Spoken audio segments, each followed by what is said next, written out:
Hello, and welcome to another video from Sustenance and Cover, the only channel that you need to not only survive the current apocalypse, but actually enjoy it.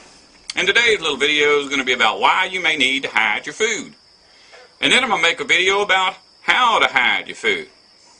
Not going to be talking about food in your house, but the real food that you got growing in your yard. Because even though the planet's teeming masses may be hungry and violent after the collapse, there's an even bigger threat coming from the oligarchs that control those teeming masses right now. And it's only going to get worse as they feel the power slipping from their fingers. The source of their power over humanity is and always has been their control over the food supply.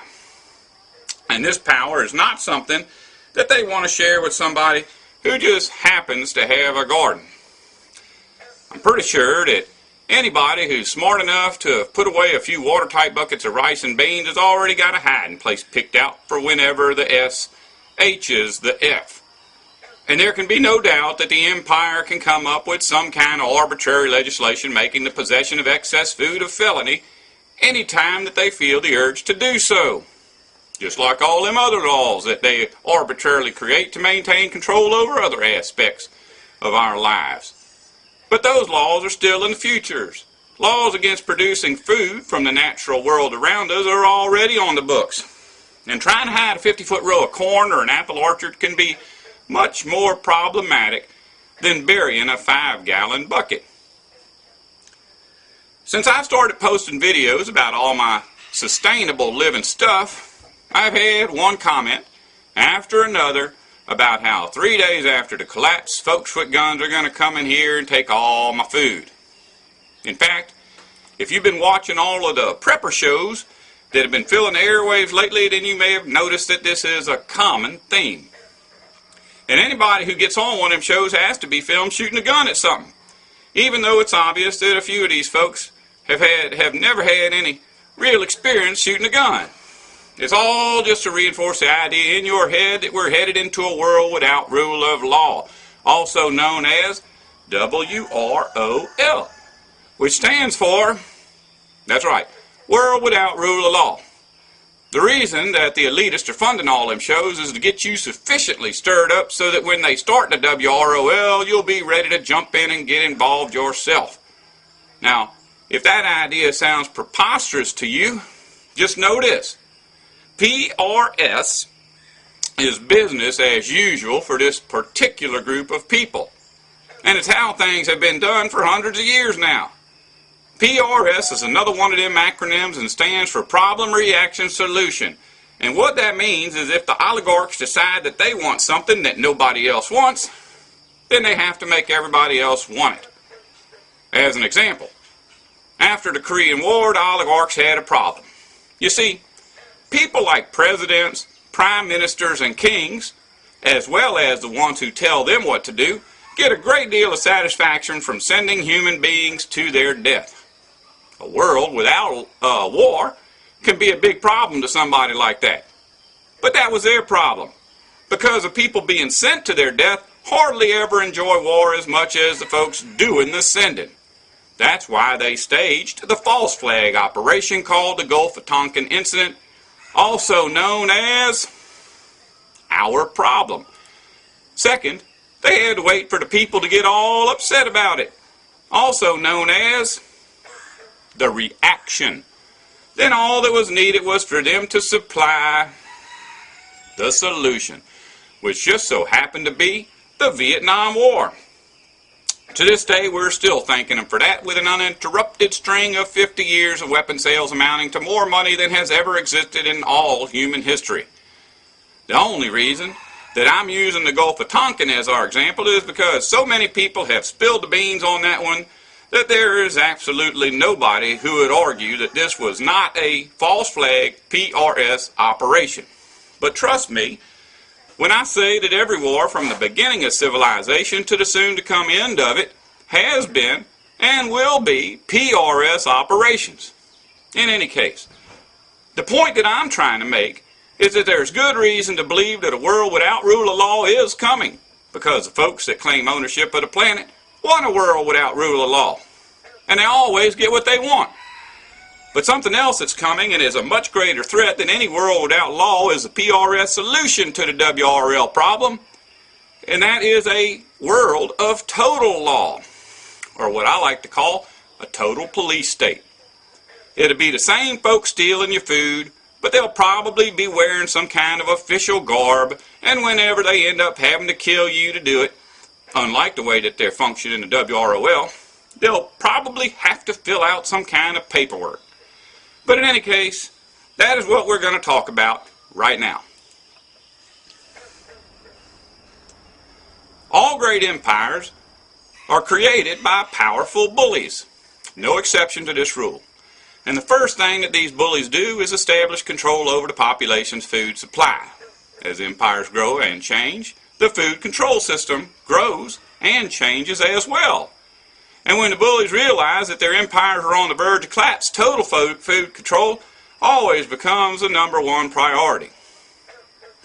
The government agency that handles food control in this particular empire is called Monsanto. Monsanto is set up as a private corporation in order to confuse the citizens of the empire into believing that America functions according to some kind of a written law. Under its control are other lesser government agencies such as the Food and Drug Administration, the Department of Agriculture, the Justice Department, the Drug Enforcement Agency, and the Department of Alcohol, Tobacco, and Firearms. Incidentally, none of these agencies are set up as private corporations, but are set up as actual government agencies. This adds an air of legitimacy to the evil activities of the U.S. Food Control Agency, Monsanto. Monsanto's been very busy since it became the U.S. Food Control Agency. In just the last 50 years or so, they have created illegal and so-called unconstitutional taxes, fees, fines, food safety laws, zoning restrictions, and of all things patent laws to take total control of every farm in the U.S., usually by simply taking away ownership of private farms, many having been owned and operated by the same families for generations. That is what Farm Aid was all about, and is also why Farm Aid has failed so miserably. As they say, you can't fight City Hall. Now, what does this have to do with hiding your food? Well, all of those government mandates that Monsanto created to take away the nation's farms are written in such a way that they can be applied to anybody, including you. How can I say such a thing? Well, it seems that nobody ever thought to patent all of the planet's living things. And so Monsanto has gone ahead and taken care of that. They have applied for and been granted patents on nearly every plant in the world that can be used as a commercial food source. You know those heirloom tomatoes that your family's been growing for over 100 years? Well, they belong to Monsanto. Every time you take a bite of one of those things, you're stealing directly from America. I guess that your great-great-grandmother just never thought to get those things patented, and you know what they say. If you snooze, you lose, and the U.S. Food Control Agency hasn't been doing too much snoozing lately. Of course, those in charge say that they would never apply those laws in that way. But there's ample evidence that they are already testing the waters with attacks against homeowners similar to the attacks they used to take away all of America's privately owned farms. And really, think about it.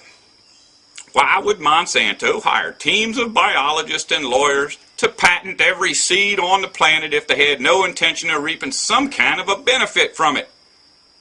Now, depending on where you live, you may already be restricted or outright denied the freedom to grow your own food. So the video that I'm fixing to make about hiding your food producing trees and plants will be of interest to you right now. But really, no one should wait till the hammer drops on them personally to start thinking about stealth. Whether it's bands of out-of-control starving people with guns or New World Order badge-wearing puppets with guns, the future that's just around the corner ain't gonna be the future that you were told about when you was in public school. I'm going to leave you with just one thought. About 100 years before the Roman Empire fell, they began to tax and inspect those who produce food. This is very similar to programs initiated by all of the empires that became before Rome. In our own situation today, private citizens who owned fruit trees had to pay a tax on every tree that they owned. Over the time, the taxes and fees became so oppressive that people began to cut down their trees because the tax cost more than simply buying fruit from the empire. When the Roman Empire fell, there were virtually no fruit-producing trees left in the hands of private citizens. This same thing is occurring right here today. However, our predicament is quite a bit worse than that. Agriculture has virtually destroyed most arable land in the U.S., and in fact it could be said in the world. The plants that are being used for agricultural products are what we call GMOs. GMOs are genetically modified organisms and are nothing like the plants that have been used by previous empires. Unlike natural living things that need living soil to grow, GMOs actually do better in dead soil and must in fact be regularly sprayed with deadly petroleum-based chemical compounds just to keep them alive.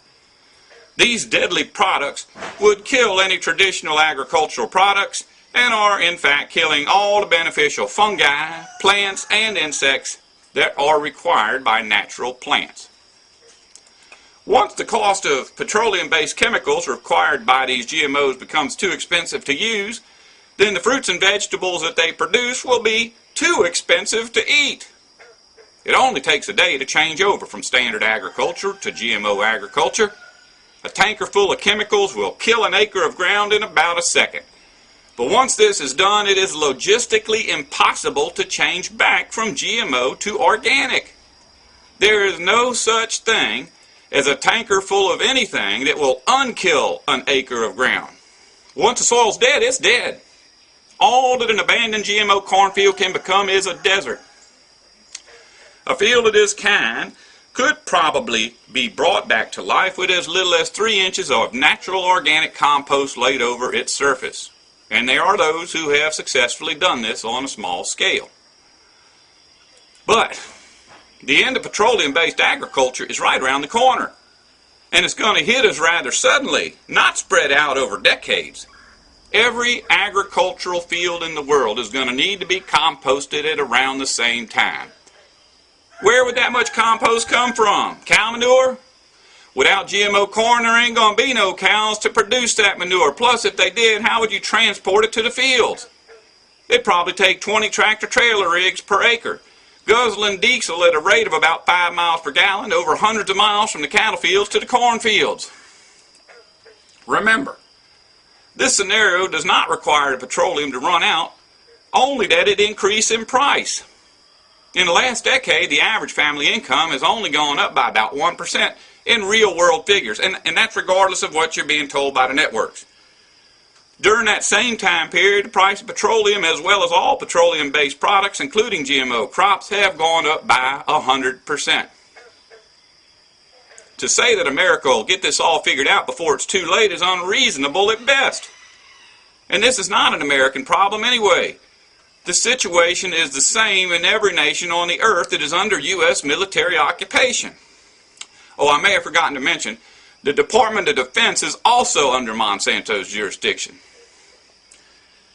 Something else that does not bode well for us is that unlike the Roman Empire, which directly employed probably half of its population in some kind of hands-on agricultural job, virtually no one in this empire is employed by the agricultural industry, as it has for the most part been fully mechanized for decades.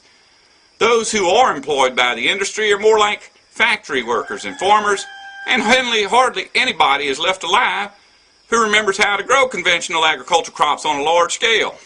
Those few who are still alive are very elderly now, and they'd be very limited in just how much they could help the rest of us. And besides that, what would they plant? Viable GMO seeds are viable non-GMO seeds are incredibly rare nowadays. This is just a fact. I'm not trying to be shocking.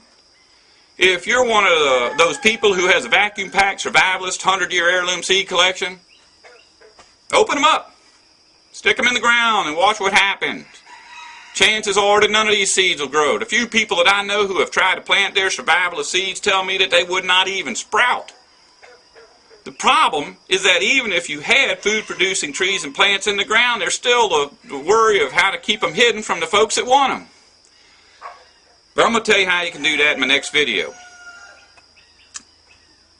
I'm pretty sure that the problem we're facing could easily be solved for at least another century if everybody alive would just go outside and plant one fruit tree right now.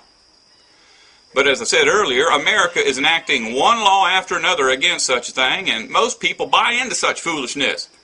So much so that if you do try to plant a fruit tree, your neighbors will probably turn you in.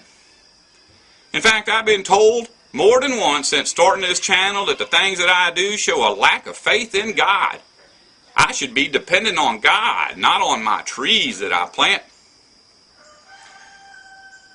Comments like this show why it's so dangerous to confuse God with Uncle Sam. It's Monsanto's law that people not grow their own food. God's law is, and always has been, exactly the opposite. If you don't want to survive, don't listen to me.